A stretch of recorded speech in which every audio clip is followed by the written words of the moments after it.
J.D. Vance plays Magic the Gathering, and his favorite card could reveal GOP candidates' dark political ambitions. Yo, it's my time to shine, baby. I've been playing Magic the Gathering since like 1995, I think. Little kid, had barely any idea what was going on, but slowly started to learn the game more and more, and on and off have had a decent collection for some time. Although, unfortunately, I lost my early collection on a train when I was 14 years old. Seriously sucks. Some of the cards I had were worth a lot of money. But this is amazing because Democrats who played Magic and are now running for office are attacking J.D. Vance because of this card game. And I know most of you have no idea how the card game works, but I'm going to break it down for you in the true and actual way. Let me start by saying this. The New York Post saying that this card could reveal his dark political ambitions, complete nonsense. Democrats who are acting like because he played this game, it's indicative of some behavior that he may have. Complete nonsense. And for those that are not familiar with the game, let me just say it's this. Chess and poker combined. That's Magic the Gathering. It is not like Dungeons and Dragons. You are not role-playing. Like right now, I think they've got a Doctor Who set. They've got an Assassin's Creed set. People are saying Scooby-Doo is coming. I doubt it, but they've got a Marvel set coming. Basically, Magic the Gathering, it's the very first trading card game ever made, instantly became very popular, spawning off a whole bunch of other trading card games. But Magic has always had very bad intellectual property and lore. Kind of sucks. I mean, if you're a fan of the game, you might like it, but it's never really popped. So let me start by saying this for those that don't really care about the game. J.D. Vance played when he was 13 and stopped when he was 15. That's about it. I don't know if the dude actually knows how to play because many rules have been changed and there's been new introductions throughout the past 20 plus years since he's been playing. But let's just start here, okay? Yawgmoth's bargain. You may be saying, what are these words? Don't worry about it. I'm going to explain it all to you and how they're lying using something that's kind of obscure to manipulate people. Let me read the story for you. All right, here we go. J.D. Vance, J.D. Vance may have revealed his cards too early in the race. Fans of the fantasy card game Magic the Gathering have discovered Vance's favorite card, which they believe reveals everything voters need to know about the vice presidential candidate's values. In a recent interview with Semaphore, the Ohio revealed, the candidate, his adolescent obsession with the game. Quote, "The big problem with transitioning from being a 13-year-old who likes Magic the Gathering to being a 15-year-old who likes Magic the Gathering is that 15-year-old girls do not like Magic the Gathering," he confessed, "so I dropped it like a bad habit." I'm going to stop you there, JD. I'm going to stop you there. Maybe, maybe you just didn't have good game. But when I was a young lad, I skateboarded and I played Magic. And me and my friends and Pokemon and Dragon Ball Z, we played it all. But Magic was like the main game. And so we would go skateboarding. And then after we skated around the neighborhood, ate McDonald's or whatever garbage we were eating at the time. Actually, 7-Eleven taquitos was big. We'd go to Collect a Card and Comics, which no longer exists. It was on Archer Avenue. And we would hang out and watch Dragon Ball Z, play Marvel vs. Capcom, and Magic the Gathering. And, I'll say this. The only real issue at the time I think girls had with Magic the Gathering players was that most of them were out of shape and overweight. But me and my friends who played Pokemon and Magic and were young teenagers, we were also skateboarders. So I guess at the time when you're pop punk skating, playing in a band and whatever, you don't got to worry if you play Magic the Gathering. And I got to be honest too, anybody who would drop something they enjoyed doing to try and win over chicks you're going about it all wrong. But far be it from me to tell you guys. Let's read more. Donald Trump's 2024 running mate then named his embarrassing favorite card to play called Yawgmoth's Bargain. The illustrious card depicts a monstrous clawed machine's interaction with a robed skeletal entity who's bearing a warning in the caption, "He craves only one commodity." The card was introduced in 1999, but has since been banned in most competitive Magic tournaments due to its reputation as the ultimate trump card, which simply wasn't as much fun. Sort of. I'll read this for you. I'll give you the layman's term, and then we'll get in depth, and I'll explain to you why the card is banned. The Independent spoke to avid players. At the time, it was probably the most powerful deck you could play. One player from San Francisco told the outlet. I infer from that he's ruthless and wants to win at all costs. I will pause and just say, no. Could you imagine someone playing chess and being like, I have the option to not have my queen on the board, so I will do it. Anyone who's playing a game is going to choose to play a game where you win the game. Imagine someone playing poker and you said, okay, let's play poker, but if I get an ace, I will give it back. Huh? If the game has cards that are good and you are playing a card game and you get a card that is good, you play with it. There's not much else to it. So this is where they're going. They're trying to use something obscure to manipulate people into thinking this is a bad thing. To insult JD Vance. They're showing this card because it's dark and it's got skulls on it. And it says he craves only one commodity because people don't understand the game. Pitting wizard against wizard, the game is played in a series of spells where Yawgmoth's Bargain renders one player defenseless to the other's onslaught of magic's defenses. No, absolutely not. This is a draw engine, okay? In the early game of Magic the Gathering, let me give you a breakdown. Both players have 60 card decks. I think it depends on the format you're playing. 60 cards, no more than 4 of any one particular card, unless it's restricted. You can only have 1. Let's just say this. Each player has a deck of cards. You shuffle them, you draw 7, you play cards, okay? The skulls represent swamps. That's the symbol. That's it, swamps. And there's 5 different land types that can generate mana for which you can cast spells. Ooh. But it really is chess and poker combined. It is a strategy information game, and that's why it's popular. The people who play it aren't sitting there like, I'm a wizard and I challenge you. No, that's why we play the game. It's like playing an advanced form of chess and poker. It's fun. Yawgmoth's Bargain allows you to pay life to draw cards. This is extremely powerful.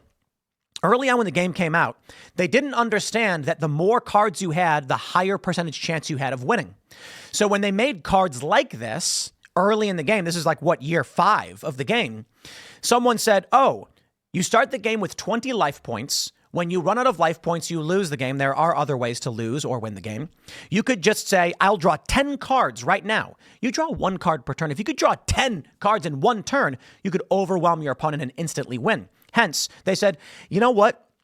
Everyone will use this card if we allow it, so we're going to ban it. It says nothing about JD Vance. All right, let's read more. Because now the Democrat, look at this, a Democrat. I am offended by this. Lucas Kuntz, you're a liar, sir. You Democrat besmirching the name of Magic the Gathering. Quote, essentially, you're not playing an interactive game anymore. You're just sort of playing solitaire. While the other person sits there and waits for the game to end, said lifelong Missouri-based player Lucas Kuntz, 42, a Democratic politician running to unseat Republican Senator Josh Hawley. If JD Vance was playing that at a kitchen table against his buddies, then people probably thought he was kind of a jerk. Kuntz continued, describing its reputation for being a broken card. Broken is a word that means it is way too good. It's broken. It breaks the game. So we recently had something happen in Magic the Gathering where a card was created called Nadu. And this card is called Broken. It was so powerful that it instantly became the main card used by everyone. Now, understand, that in many of these tournaments, there could be thousands of cards. So I think totally maybe 20,000 different Magic cards. Different formats set restrictions on which cards are allowed to be used in which format. It's kind of like if you're playing poker and you're playing Deuces Wild versus, Joker's Wild or just standard 5-card stud. There's different formats. This card is banned because of the way it affects certain formats, but there are other comparable cards that are not banned. Anyway, I say this. If I sat down at the table with Ian, and Ian plays as well, and Ian said, I'm going to use this card, there's something called Rule 0 in Magic, which is, we are friends playing a game. If something you do makes it unenjoyable for anybody to play the game and there's no actual game to play, we don't do it. That's it. No. There's no circumstance where if he sat down and said, I'm playing Yawgmoth's Bargain in 1999, people are like, oh, you can't do that. It's an absurdity. It's a manipulation. It's just a card. Magic fans online are known for comparing their favorite decks, which said to reveal key characteristics about a player's personality, according to the Independence Report. This is true. On Reddit, a subgroup of Magic players concluded that any deck built around Yawgmoth's Bargain would be associated with greed, ambition, dominance, wickedness, the dead and undead, vampires, demons, blood magic. The idea of it is a deal with the devil, right? You're selling your soul for power. It's power at any cost. And that seems to be what he's into, Kuntz. Oh! Lord have mercy! Oh, man, I'm sorry, guys. I know it may just be hard for you to understand if you don't play Magic, but yo, heavens, this guy is such a liar. Okay, all right. Behind me, you can see it sort of for those that are watching. What are we looking at? That's a Jade Idol. I've got dual lands. I have a whole row of racist Magic cards that got banned. And I have some other cards. In fact, there's a Yawgmoth's Bargain right there. Let me grab it.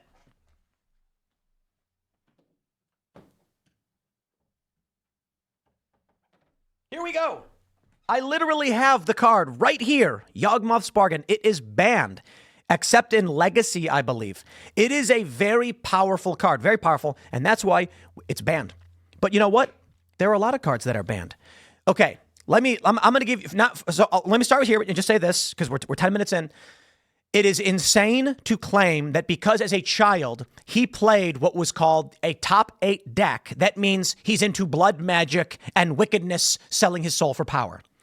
It is an absurdity that cunts would even say anything like that. And it's because he's trying to win an election, and it's because he's trying to attack Republicans, and it is an absurdity. I have here a Magic the Gathering Commander deck.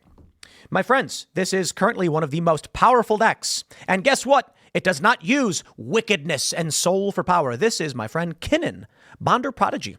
Yeah, it is green and blue, not black. All right, I'm going to give you guys a Magic the Gathering lesson so you can understand and I can break down. And I'm very happy to do this because I love playing Magic and I want to call out these liars.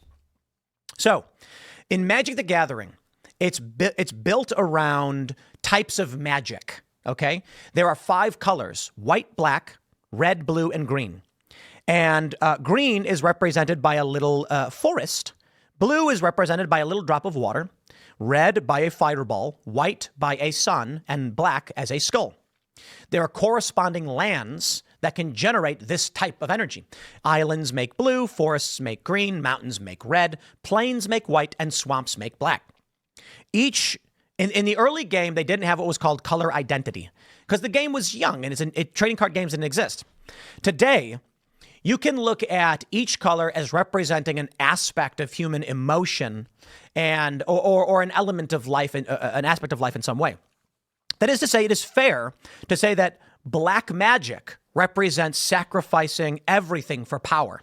Hence, the Yawgmoth's Bargain card, pay 1 life, draw 1 card. You are paying life. You are draining yourself to gain power. But that's not indicative of a person's spirit or who they are on the inside. In standard format Magic the Gathering, where tournaments are played, there are decks that are very powerful and decks that are not. And depending on the cards that get released that have certain functions, all the players may gravitate in one direction or another for the sake of competitive advantage. Right now, in the Commander format, Kinnan is considered to be one of the most powerful commanders, and it's green and blue. And green represents growth, and blue represents order, control, and intelligence. So green is growth, strength, life. Blue is order and intelligence. Red is passion and chaos. White is probably honor and order. What am I missing? Black is ambition, and I think we got them all. None of these, you will play what you feel like playing. You're right. I absolutely love that they're saying he's selling his soul for power because when he was 15, he played the deck that everyone played. Now, I will tell you this, my friends. Let's take a look at Yawgmoth's Bargain and break down the lies. Yawgmoth's Bargain at Magic the Gathering is, you can see here, it's got the text. It has a 6 cost. That means you need 6 resources to play it. That's heavy. It's a heavy card. It's hard to play. And it is currently banned in Legacy and Commander formats. It is legal in the Vintage format. However, I then show you this card called Necropotence, which was made well before Yawgmoth's Bargain. I know, you're probably, some of you probably already checked out, but let's have fun because I love Magic. Necropotence is a card that effectively does the same thing, but with a drawback. It says skip your draw step, the same as Yawgmoth's Bargain does, meaning at the beginning of your turn, you will not draw a card. It then says, whenever you discard a card, exile that card from your graveyard. Ignore that part. It doesn't matter to you guys for the sake of what we're talking about. It says pay 1 life. Exile the top card of your library face down. Put that card into your hand at the beginning of your next end step. Basically, Yawgmoth's Bargain says, I will subtract 1 life point from my life total, which hurts me, and I get a card in my hand. Necropotent says, I will subtract a life point from my life total, put the card face down, and once my turn is over, I get a card in my hand. There's a slight delay. This card is substantially cheaper and arguably just as good. Getting a card straight to your hand is very powerful. So Necropotence is you could probably argue it's substantially weaker, but I think they're comparable and its cost is way lower. You also then have another card called Necrodominance, which effectively does the exact same thing. At the beginning of your end step, you may pay any amount of life. If you do, draw that many cards. It's kind of a mix of the two, but it still only costs 3 instead of 6. These cards are legal. You're allowed to play them. I use them as well. Now, my favorite colors. Now, I will say this. I do think it's fair to say that for a long-standing player, the colors you choose to typically use do represent a lot about how you think and what you enjoy doing. I know people who love playing red and green. This combination is powerful creatures, fast, angry, aggressive. Me personally, I like red and blue. Blue is control and red is chaos. So it's control and chaos. It's steam. It's fun. But ultimately, I will just keep it simple and say, for people who don't know the game, to hear someone like Kuntz say, it's about selling your soul for power, I'm not surprised. Everybody would have thought he was a jerk. Okay. I'd like to show you, this is my Kinnan deck. And let's start with, let's see, I'll show you a card. So I've got a bunch of cards in here. They're all very fantastic. And let's grab one.